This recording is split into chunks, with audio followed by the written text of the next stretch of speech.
గురూజీ మనకి ఒక వ్యూవర్ అడుగుతూ ఉన్నారు, మాకు బిజినెస్ గ్రోత్ లో మంచిగా ఉండాలి అంటే ఒక మంచి పూజని సజెస్ట్ చేయండి, ఏదైనా హోమం కూడా చేసుకోవచ్చా అని. తప్పకుండా అమ్మా.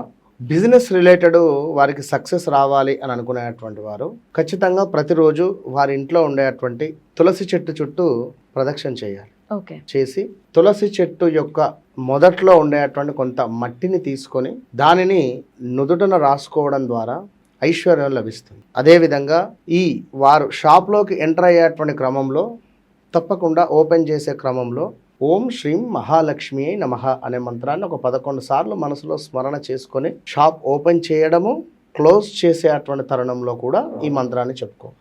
ఓకే. అదేవిధంగా ఆ వ్యాపార స్థలంలో సుగంధమైనటువంటి వాసన ఎప్పటికీ కూడా వస్తూ ఉండాలి. అది మీరు అగరబత్తి వెలిగిస్తారో లేదా పచ్చకర్పూరం రిలేటెడ్ ఏమైనా పెట్టుకుంటారో మీ ఇష్టం. ఎక్కడైతే సుగంధ పరిమళమైనటువంటి వాసన వెదజల్లుతుందో అక్కడ అమ్మవారు ప్రత్యక్షమవుతుంది.